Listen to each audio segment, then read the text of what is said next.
اسی طرح آج کل رشوت کو آج کل سپیڈ منی قرار دے دیا گیا ہے، جبکہ الراشی والمرتشی کلاہما فی النار، اور اس کو کئی طریقوں سے وصول کیا جاتا ہے، اور اس کے کئی بہانے بنا لیے گئے ہیں کہ جی جو ہے وہ بطیب خاطر دے رہا ہے، اپنی مرضی سے دے رہا ہے، تو یہ وہ کیا کچھ کہیں، تو 100 نام رکھ لیں، 100 طریقے اپنا لیں، تو سود پھر بھی حرام ہے۔ سارے لوگ بھی کائنات کے سود لینے لگ جائیں، بلکہ قرب قیامت کے فتنوں کا ذکر کرتے ہوئے فرمایا گیا کہ اگر کوئی سود سے بچ پائے گا لیکن اس کے دھوئیں سے نہیں بچ پائے گا، اس کے دخان سے، اس کے دھوئیں سے نہیں بچ پائے گا، اس قدر سود عام ہو جائے گا، سودی معیشت یوں رچ بس جائیں گی۔ تو کیا اتنی کثرت کے ساتھ جب سارا زمانہ ہی سود خور ہو جائے تو کیا سود جائز ہو جائے گا؟ جب سارا زمانہ ہی رشوت لینے دینے کے دھندے میں لگ جائے تو کیا رشوت جائز ہو جائے گی؟ جب تمام کائنات کی عورتیں پردہ ترک کر دیں تو کیا پردے کے حکام ساقط ہو جائیں گے؟ جو دور رسالت مآب ہے، جس دور میں وحی اترتی رہی، اور جو صحابہ حضور کی تربیت کے نور سے مالا مال ہوئے، تقوی کے جس مقام پر وہ تھے، دنیا کی جو ہے وہ کوئی قوم اس مقام پر نہیں پہنچ سکتی، تو جب ابو بکر سے بھی کہا گیا کہ نگاہوں کو نیچا رکھو، جب عمر اور عثمان کو اور علی المرتضیٰ کو بھی کہا گیا کہ نگاہوں کو نیچا رکھو، جب عائشہ رضی اللہ تعالی عنہا، ام سلمہ، حضرت خدیجہ الکبریٰ سے لے کر کے سب خواتین کے لیے یہ احکام ہیں، تو پھر آج کی خاتون کہے کہ میں بڑی پارسا ہوں، میری نظر میں حیا ہے، اور مرد کہے کہ میں اس کو بہن کی جگہ پہ سمجھتی ہوں، تو جو ماں کی جگہ پہ نہیں ماں تھی اس کو بھی کہا گیا کہ تو اس بیٹے سے پردہ کرنا، تو بیٹے کو کہا تو اس ماں سے پردہ کرنا، تو پھر میں اور آپ کون ہوتے ہیں؟ تو کثرت کے ساتھ کسی چیز کا وارد ہو جانا اور کسی چیز کا عام ہو جانے سے احکام تبدیل نہیں ہوتے، لیکن آج چونکہ ہمارا معاشرہ اس رنگ میں رنگ گیا ہوا ہے تو اس لیے جو ہے وہ ہم نے تو پردہ ترک ہی کر دیا، اور معمولی سی اوڑھنی، اور وہ بھی جو ہے وہ مذہب پسند لوگوں کے سر پہ تھوڑا سا کپڑے کا ٹکڑا رہ گیا، آج عالمی طاقتیں چاہ رہی ہیں کہ وہ بھی ہم سے چھین لی جائے۔ فرانس کے اندر ماضی میں ہوا، اور مختلف ممالک کے اندر مغرب ہمارا وہ پردہ بھی برداشت نہیں کرتا، جبکہ وہ انسانی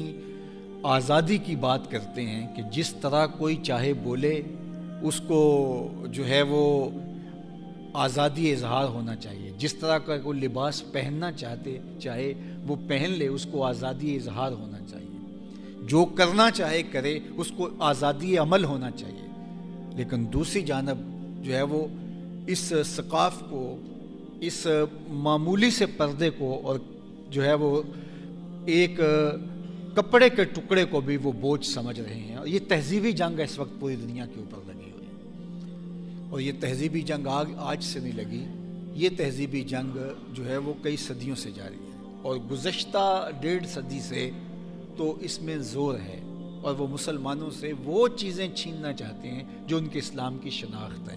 جس طرح میں نے عرض کیا کہ ہر دین کا ایک الگ تشخص اور الگ پہچان ہوتی ہے، اور اسلام کا تشخص اور اسلام کی پہچان حیا ہے، اور حیا کی بہت بڑی علامت پردہ ہے،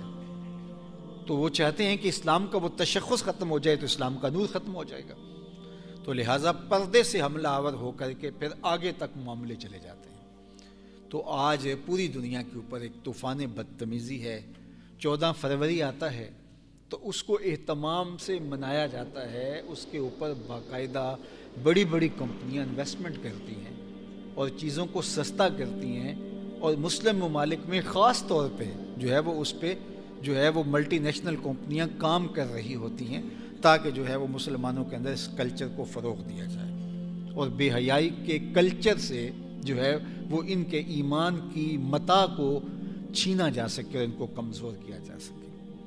یہ علامت ہے ہمارا تشخص ہے۔ بعض لوگ کہتے ہیں کہ آپ تو پردے میں اسلام کو سمجھ لیا ہے، پردے میں اسلام رکھا ہے۔ ایک زمانہ تھا ہم سنتے تھے کہ اسلام میں داڑھی ہے، داڑھی میں اسلام نہیں ہے، اب کہہ رہے ہیں کہ اسلام میں پردہ ہے، پردے میں اسلام نہیں ہے، تو یہ عجیب کہانی ہے۔ تو یہ تو پھر یہ بھی کہا جا سکتا ہے اسلام میں روزہ ہے، روزے میں اسلام نہیں ہے، اسلام میں نماز ہے، نماز میں اسلام نہیں ہے، تو پھر آپ تو سب احکام کے بارے میں، نماز اسلام میں، حج ہے، حج میں اسلام نہیں، تو پھر اسلام ہوگا کہاں؟ اسلام ان اجزائے ترکیبیہ کے مجموعے کا نام ہے نا۔ یہ اینٹیں ملتی ہیں تو عمارت بنتا ہے، اور ایک ایک اینٹ کا انکار کر دیا جائے تو عمارت کا انکار کر دیا جائے، عمارت ڈھا دی جائے گی۔ تو یہ کہا جاتا ہے یہ کٹ ملا ہیں، یہ دقیانوسی فکر رکھتے ہیں، یہ پرانی سوچ کے حامل ہیں۔ میاں پرانی سوچ کے تو تم حامل ہو۔ بے پردگی یہ جدت نہیں ہے، یہ قدامت ہے۔ اسلام سے قبل کعبۃ اللہ کا طواف برہنہ کیا جاتا تھا۔ یہ صفا اور مروہ کے اوپر اصاف اور نائلہ، یہ جو دو بت پڑے ہوئے تھے، یہ کس چیز کے پڑے ہوئے تھے؟ یہ برہنہ طواف کرتے ہوئے ان کا جو عمل تھا اس کے نتیجے میں پتھر بنا دیے گئے تھے۔ تو یہ تو جاہلیت تھی کہ وہ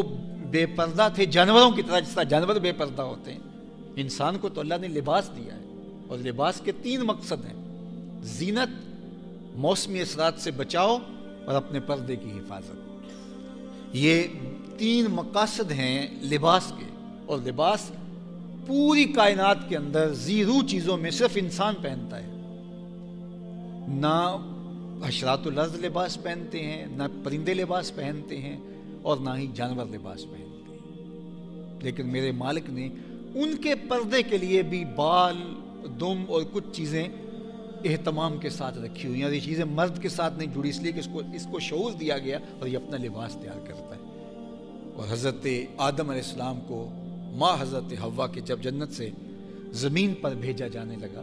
وہ ایک دانہ کھانے کی وجہ سے معاملہ ہوا جو قرآن میں مذکور ہے، تو پھر ان کو جب زمین پر بھیجا تو ان کا لباس اتر گیا۔ تو قرآن پڑھیے کہ وہ جلدی جلدی درختوں کے پتے اپنے بدن کے اوپر لپیٹنے لگے۔ یہ انسانی فطرت ہے، انسانی فطرت ہے کہ وہ اپنے آپ کو برہنہ گوارا نہیں کرتا، وہ اپنے آپ پر لباس لپیٹنا پسند کرتا ہے۔ تو یہ حیوانیت ہے، یہ وحشت ہے کہ انسان اپنے لباس کو اتار پھینکے۔ تو اس لیے ہمارا دین ہمیں پردے کی تلقین کرتا ہے۔ تو آج عالمی طاقتیں یہ چاہتی ہیں کہ ہمارا پردہ ہم سے چھن جائے۔ یہ گزشتہ دنوں جو بھارت کے اندر واقع ہوا، اس سے بھارت کا مکروہ چہرہ بھی ہمارے سامنے آ گیا۔ اصل میں یہ ہندو تہذیب و تمدن کے فروغ کے لیے کام کر رہے ہیں، اوپر سے کہتا ہے جی ہم سیکولر ہیں۔ سیکولر نہیں ہیں، اگر سیکولر ہوتے تو اس طرح کے واقعات کبھی پیش نہ آتے۔ لیکن اللہ تعالیٰ ہماری اس بہن کو جزا دے کہ جس نے اللہ اکبر کے نعرے کو اس ماحول کے اندر بلند کر کے بتایا، اور اس خاتون کا جو ہے وہ ذکر تازہ کر دیا اور اس کی یاد تازہ کر دی، جو ایک غزوے کے اندر جو ہے وہ زخمی ہوئی اور اس کا پردہ اترنے لگا تو جلدی جلدی سے پردہ سمیٹ لیتی ہے۔ اللہ اکبر۔ تو حالت جنگ کے اندر بھی انہوں نے اپنے پردے کا اہتمام کیا اور لحاظ کیا۔ اللہ تعالیٰ جل شانہ امت مسلمہ کو